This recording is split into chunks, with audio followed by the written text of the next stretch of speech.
All right, Russ, it is not every day that you and I both are out enjoying freedom, and we literally miss being a part of the roundtable. Today's episode is handled 100% by the coaches, not us. Yeah. And so catch everybody up. Where were you last week? Well, first, before I do that, I would just like to say that is true freedom when you have a business that can run as good or better than when I would agree with you than when you're there. And you guys will all be the judge of how good it was. I listened to it. I'm super excited about how well they did. They're talking about how do you share IBC, which is something that we get that question a lot. Hey, I love this. I love what it's doing for me and the family and our path to financial freedom. I want to share this with a friend, a colleague, or whatever, but I don't know exactly what to say. I don't know if I should talk about insurance. That's always the no. Let's don't start with insurance, right? That's something that immediately most people have an objection in their mind against. But when I think about what the purpose of IBC is and why you share it, I don't talk about insurance anymore. I talk about the trip to Naples that Megan and I spent time in and spending time together, working on our marriage, right? Like, I think getting away as a couple is vital. And I hope that you're doing this. You're probably doing it much more than I am. But this was an amazing trip for us to go spend time at the beach, just relax, eat some amazing food, and enjoy the freedom that has been granted to us from setting up insurance policies that then we leverage to buy assets that have been producing passive income that was able to pay for the trip, the plane tickets, the food, all the things that were happening while we were gone was being paid for by passive income. That to me is freedom. Now, you weren't here either. What did you do? Well, the key point I think you just made is it paid for time. It not only paid for those like very physical things that you enjoyed, but it was the time that you bought back. And for me, it was, I got to take my 5 girls up to a farm in Coleman that David Karcher let me use. And man, what a fantastic opportunity to invest in my daughters. And for them to have specific time with their dad, I think is just foundational. So I try to make it a point as often as possible. But man, we got to go see a waterfall. We got to go fishing. We got to see cows and horses and walk all through the land and explore together. We went to a water park. I mean, you name it. In 5 days, we crushed all that Coleman had to do. And it was awesome. And to your point, infinite banking is historically, people want to talk about the mechanics, right? Kate and I were talking today, our marketing project manager, and we were talking about how people try to introduce what we do. And there's all these mechanics that go behind the scenes of what Wealth Without Wall Street and infinite banking do. But the result is what we're all after, isn't it? The freedom, the time that we buy back is the ultimate objective that we're all after. And man, this is what we should be sharing. This is the thing. If you're sitting there and you're scratching your head and you're like, man, I don't know how to share this. That's what we need to be talking about. Well, and this is why we do what we do, is to help you break free, is to help you get one step closer to financial freedom. IBC is nothing more than a pathway. It's not the way. It's just one way. And we think that this episode will help give you confidence in being able to share it, as well as if you're not even doing it, you'll probably learn some of the benefits from listening to this episode. So please, when you get a chance, congratulate our coaches on what a great job that they did. Maybe they'll let us come back and do next week's episode. I hope that you'll enjoy it. Let's belly up.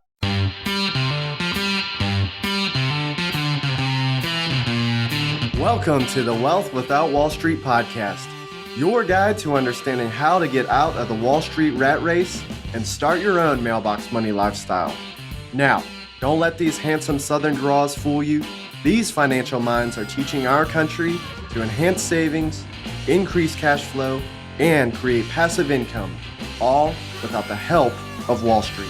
Are you ready to break through? Now here are your hosts, Russ Morgan and Joey Murray. Welcome into the IBC Roundtable. It's another week. It's another roundtable discussion, and we have got the coaches sat around the table, and we're ready for another conversation. This is not Russ Morgan. Russ has abandoned our roundtable, and so I, Ernie Brown, am here to facilitate this conversation, but I don't have conversations by myself. Fortunately, we've got our other coaches here today to have conversation with me. So I'd like to introduce these guys first. And I'm so excited about introducing you guys. This would be fun. First, we've got the man between two bamboo. I look at him at least every other day between those bamboo, and it never changes. It's Mark the Gooch Haraguchi, our resident pilot. He gets you to your financial destination safely and on time. Mark, how's it going today? Going good. I'm really glad that you're able to recognize that my background doesn't change, and it's amazing how green plants can stay when they're plastic. Very little water required. Yeah, I'm doing. And even through the fire season last year, no significant harm. Right. Yeah. But looking forward to this one. This is actually a very interesting topic for me personally, and I'm sure we've all experienced it. So I can't wait to dive in. Yeah, definitely. Well, from your perspective, for sure, we're going to hear more about it. But today we're talking about how do you share IBC with other people? Something that you discovered for yourself, you start implementing in your family. And then what does that conversation look like as you're sharing with family, with friends, with colleagues, coworkers? And Mark, for sure, want to hear your perspective. But not before we introduce our third roundtable coach. This guy, when he's not saving people from financial distress, he's actually working on the side. Maybe you've heard of him. It's Mr. Incredible. And we've got Mr. Incredible in the flesh today, Mr. JD Hill. How's it going, man? It's going really well. For a second there, I thought I was going to be forgotten, and you came back and completely redeemed yourself. So thank you for not forgetting about me. I am very grateful to be remembered, and you did a great job. So thank you. Just when you thought I went and ruined everything. You didn't. You totally redeemed yourself. Totally redeemed myself. Well, thanks.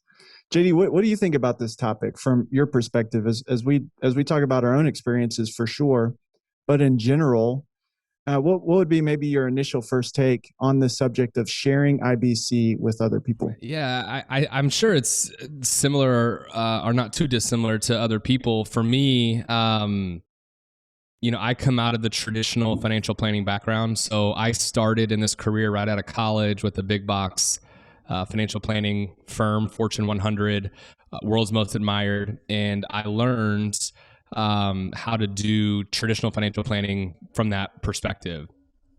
And so when I first learned about this and had my eyes, I guess, open to it, and ultimately kind of had that aha moments, I became almost like an evangelist, right? Where I was force feeding IBC down everyone's throat in my office, and I wanted everybody to understand this new information that I just learned. And so it was, I don't know, it was interesting, of course, having this new revelation, this new aha moment, sharing this with traditional financial advisors, because they were like, JD, this doesn't make any sense. Get back to work. So that's kind of my initial take or first thoughts on this is, for me, I became kind of like an evangelist, just force feeding this to people. Just anybody you ran into was going to be hearing it. Anybody, even if I would run into you intentionally just so I could tell you about it. Absolutely. Yeah. Wow. Okay. That's interesting. Mark, how about you? What would be maybe your first thought as we think about sharing IBC with other people? When I first was introduced to this and started researching, figuring it out, getting the education, I was so excited that the best way I could think of it was I was like a 3-year-old trying to tell a story. It was a horrible Tarantino retell of a movie, because for anyone who's ever been around little kids, they love to tell stories, but the story is Apple Jacks, and then the dog went by, mom was holding me, school was great. Wait, that made absolutely no sense. And that's what I had the bits and pieces. I had the things I wanted to share, but I didn't have a coherent way to share it. And so I was just regurgitating random bits and pieces, and it just came out. like a horrible Tarantino movie without any threads to connect all the points together. And I usually left my friends just going, okay, thanks. Yeah. Sharing it like a 3-year-old, maybe there was also some tears and some giggles, and from the other party, a bunch of bless your hearts. I don't know. That's what I imagine. Probably What you're rolling on saying the floor is- a couple times. Yeah. So what you're saying is not a lot's changed.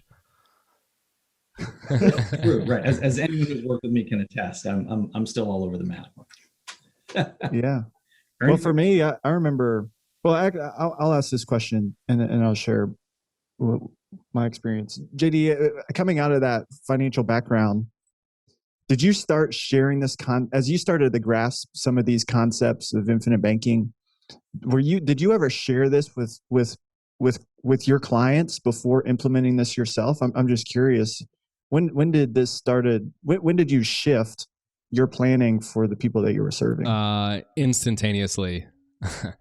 Like, for me, I'm wired in such a way that once it clicks and I have that kind of aha moment and I become a believer, I literally will about face and just start going that direction. And so once I figured out that this was an incredible way to start controlling your finances, I started implementing it immediately.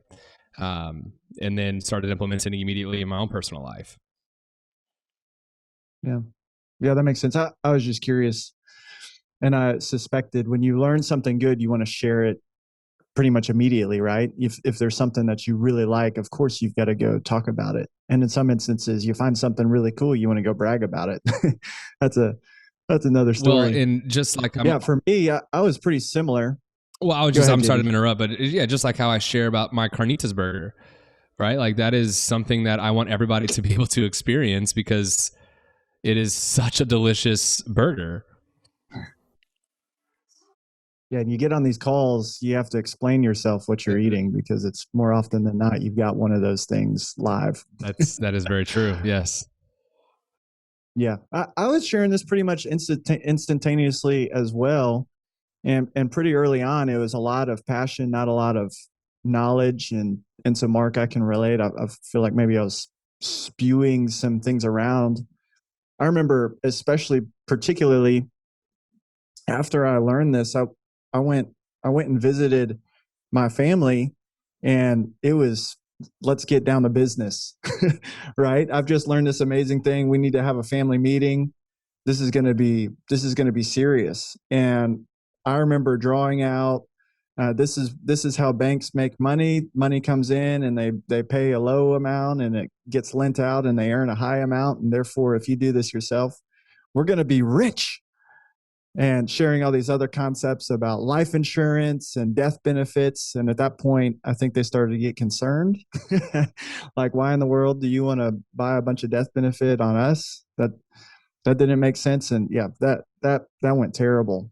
I gave them no primer, no heads up. It was, let's have a family meeting and let's talk right now. It went terrible, but I was definitely excited. Well, Mark, I'm thinking about you in particular, just remembering when you sort of adopted this initially. You were a consumer of infinite banking, and now you're a coach in infinite banking, which I think is natural and normal for people to understand something, implement it, and then pass it along to others. And now you spend some of your time, I know that you're up to many things, but some of your time coaching other people through the process. That's why you're part of this roundtable. So what, if you could maybe put together a couple things between these first times spewing information out like a 3-year-old and how you've grown to share this with others, what's changed for you? For me, what's really changed is when I would roll into that first couple of conversations. I was more than a couple, the first many conversations. I was showing up with a solution that maybe somebody didn't have a problem for. And so I was just rolling in and saying, hey, Ernie, I found this thing. This is really great. This is what it can do. This is what it's going to offer you. And this is where you can get to.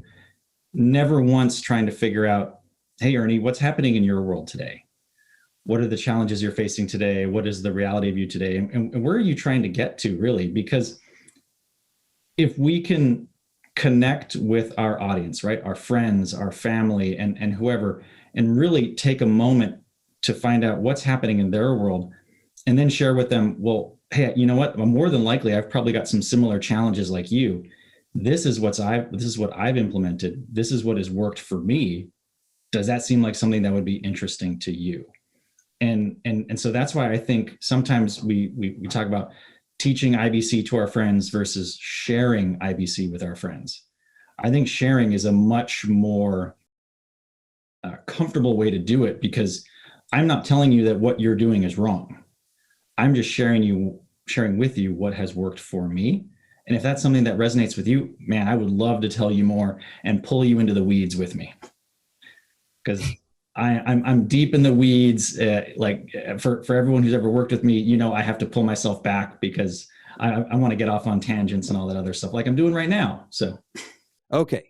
I've heard enough about infinite banking. I'm pretty sure it's a fit for me and my family, Russ. How do I get started? Let's take that pretty sure and make it darn sure. The reason you do that is that you get clarity, Joe. You need to get on a 15-minute call with one of our coaches at wealthwithoutwallstreet.com/free call. Then you'll know where you're starting from and where you're headed. And only then can you implement the infinite banking process. All right. So go to wealthwithoutwallstreet.com/free call to get that 15-minute conversation, gain clarity. But now let's jump back into today's episode. So is that they get to a point and they say, tell me more, and you say, oh, to do that, you're going to have to come play in the weeds with me. Is that what you're saying? Let's go deep. Yeah. No, I love that idea though of teaching versus sharing. And I was just reflecting on this. There's been a couple instances recently because I think I have a teacher's heart. Like I just want to learn something and then tell other people. And my person that I practice on the most often is my wife. And there's been a few instances as I think about this where she says, am I in trouble? Like you're talking to me like, am I in trouble? And I don't feel like you're really listening to me because I'm just trying to teach whatever I'm thinking about is the way it comes across. And so I'm just thinking about that in my own world. And I probably need to do a bit better, which makes me think, part of what we try to do is, it's actually part of the creed at Wealth Without Wall Street. We don't share this often, but we talk about our creed every single week. And part of it is we want to gain understanding first and give solutions second. And Mark, that seems to be what you're talking about. Yep. That's a great point. JD, how about you? So I'm not really sure if a lot's changed really. I'm hardwired in such a way that I just, I become, extremely passionate about something and I continue to want to share it with people. But I think more specifically though, what has changed now is more leading by example. And where I feel like I'm no longer telling people about IBC, I'm more or less demonstrating with results, which naturally in and of itself generates or garners some level of interest from people wanting to understand, well, what are you doing? How are you doing that? So I'm being invited into the conversation instead of inviting myself into a topic that I wasn't invited into, if that makes sense. And that to me has just been game changing. And I think in a lot of ways, when you first learn something new, whatever it is, and you want to go and share it with people, we're oftentimes sharing it with people from a perspective of having spent time and energy learning something before we kind of cross over what I would call like an epiphany bridge. And then you have this aha moment. And now we go and try and share with people this aha moment that we've already had, but they haven't spent the same time and energy to have the same epiphany, right? To come over that epiphany bridge to have the same aha moments. And so it's remembering for myself that, okay, these people or whoever it is that I'm engaging with hasn't had that same epiphany yet. So I have to go back to the same place that I was when I first started, right before I had that aha moment, and help them come across that bridge together. And for me, the easiest way that I found doing that is just through demonstrating and allowing people to see the results that I'm having in the passive income investments that I'm making and the real estate investing stuff that I'm making. And it just generates conversation. And now it's harmless in what it is that I'm telling people. If they want to learn more, they'll ask. If they don't, then they won't. But more times than not, they generally want to continue to engage in that conversation. Yeah, I think just by nature of you being on the pathway of directing your own investments, having access to money, you're putting some deals together and accomplishing some things. And as you just naturally talk about those things with others, I think that's going to resonate with people who might not be maybe doing something completely different and maybe admire what you're doing and earn their ear. Just they'd want to hear what you're doing and let the results speak for themselves. That makes a lot of sense to me. For me, and then go ahead. I love that. There's like a delay between us. I was just going to say, and then, you're no longer selling, right? To Mark's point, you're sharing. And that's a very non-threatening, non-invasive type of a dialogue or conversation when you're sharing thoughts or ideas with people versus teaching something that somebody may not want to be taught. To that point, it just makes me think recently, the past few months, my wife she's getting more and more understanding around what we're doing with these insurance policies and why we're keeping access to so much cash and what we're planning to use it with and how it's coming back to us. She's getting more and more comfortable with this. And she's probably been my favorite person who I've coached to this point, to be honest. But I love, JD, this might be contrary to your point a little bit, because we'll have people over sometimes and money will come up. And so they'll start talking about something that they're doing.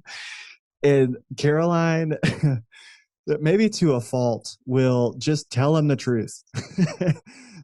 A few times it's just run out of her mouth and I'm almost like cowering in the corner like, this is so embarrassing. She'll just say, well, you need to take that money and put it in an insurance policy first. And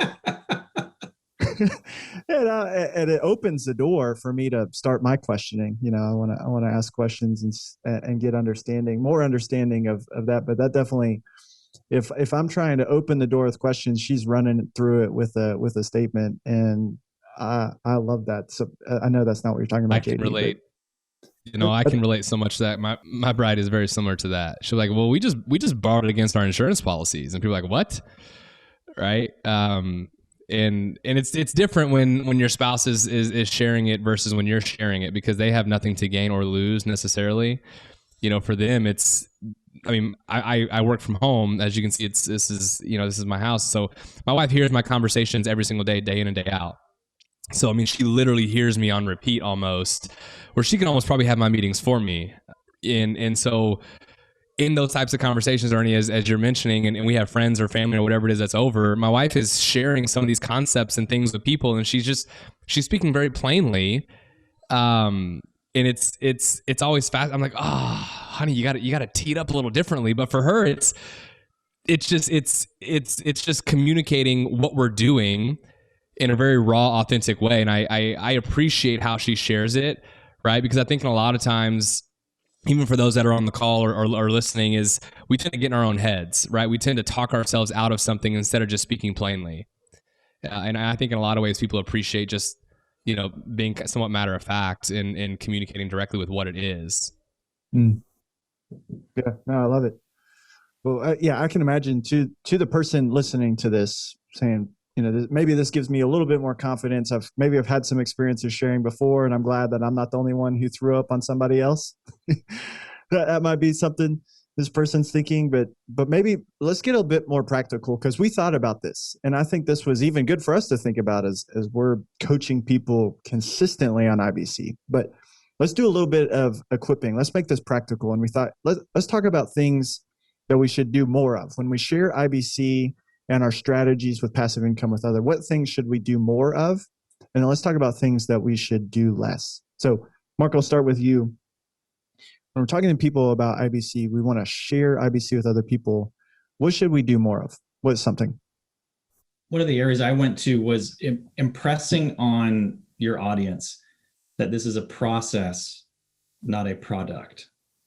If we can show them, hey, this is something that I'm doing, but there's step 1, 2, and 3. It's not just get the policy and I've won the lottery. No.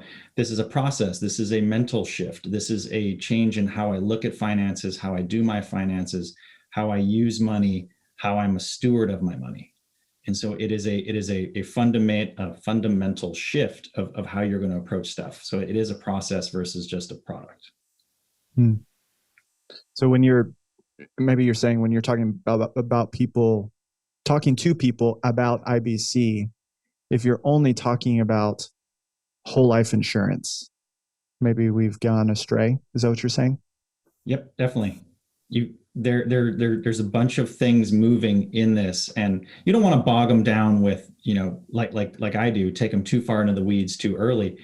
But you also want to remind them that there's a couple moving pieces in this puzzle, but they all work together.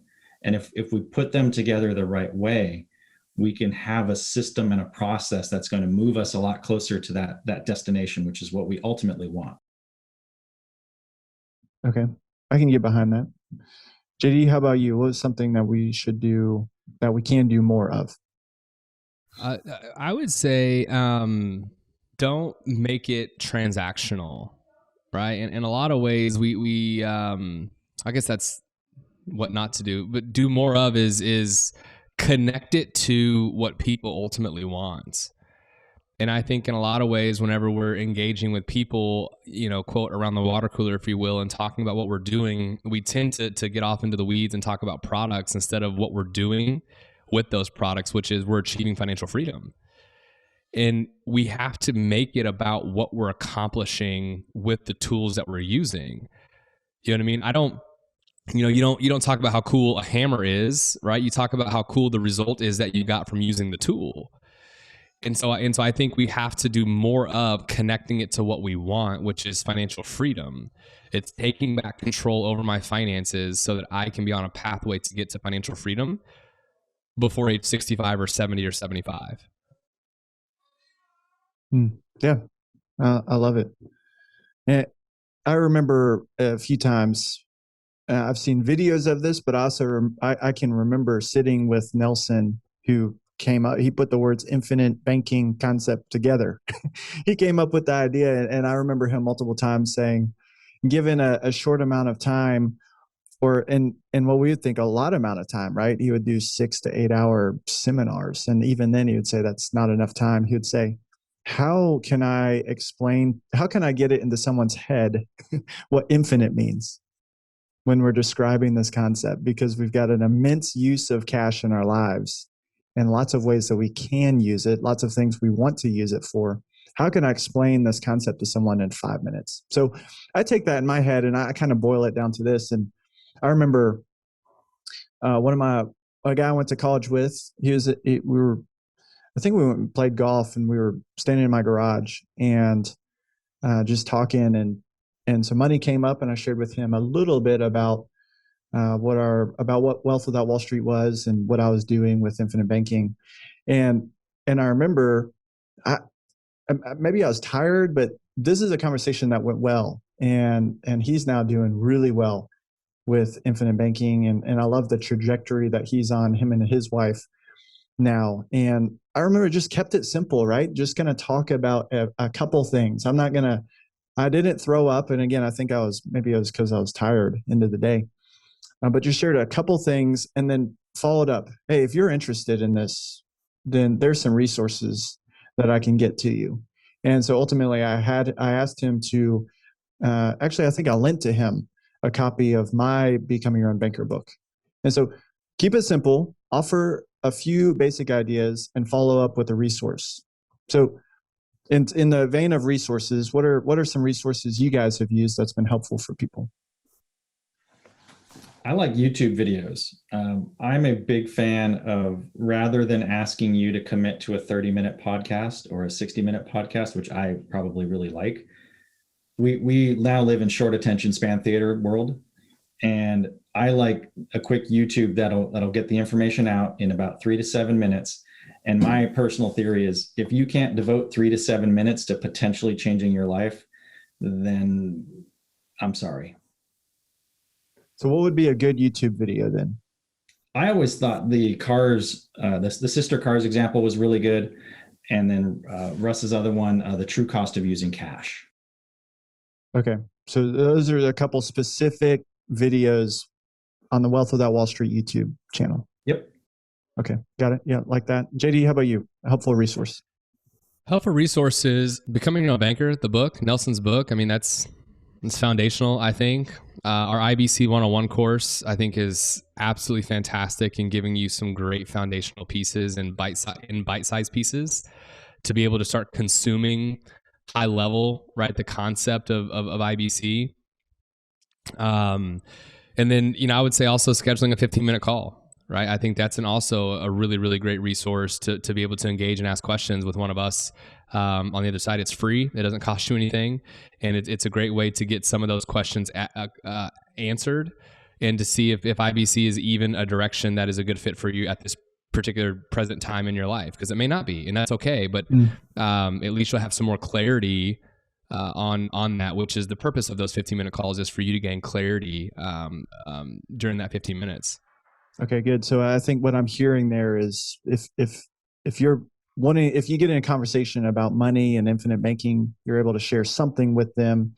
You can point them to some resources to get more. If you find that somebody's appetite has been whet for this subject, then you can point them towards a resource, whether it be a YouTube video, the book, the Wealth Without Wall Street community, which is where that IBC 101 course exists. And by the way, did you know that you can get that community as an app on your phone?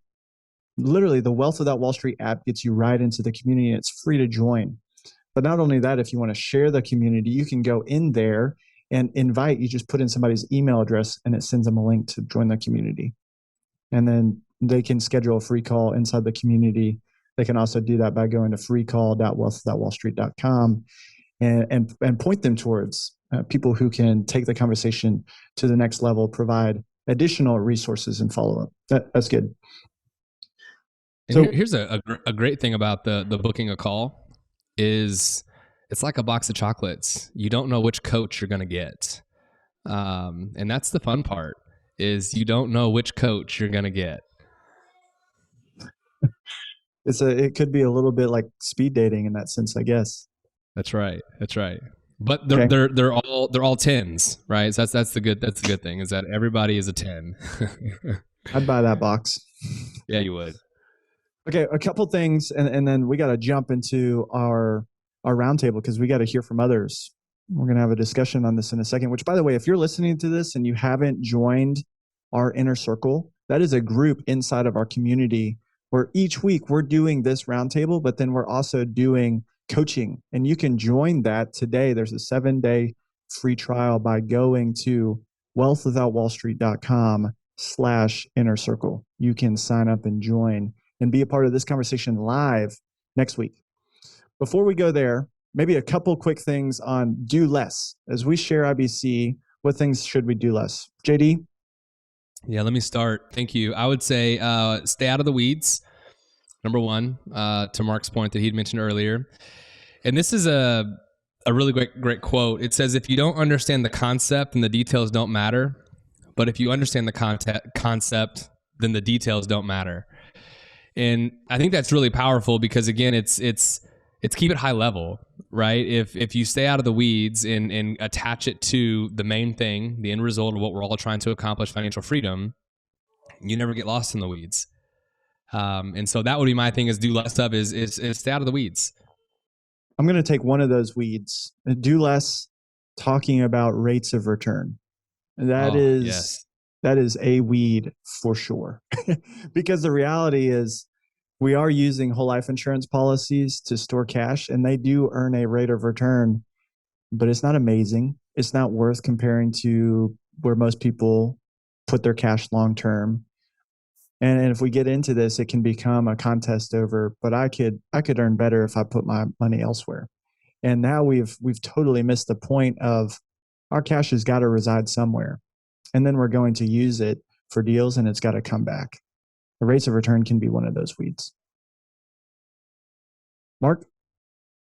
I just want to remind everyone, I think too much in our society today, everything has become a zero-sum game, where if we're going to have an exchange of ideas, one of us is going to have to be proven right and the other one's going to have to be proven wrong. So my recommendation is don't make this a zero-sum conversation. You don't need to prove why you're right, because then what you're doing is saying that your friends or your audience are wrong.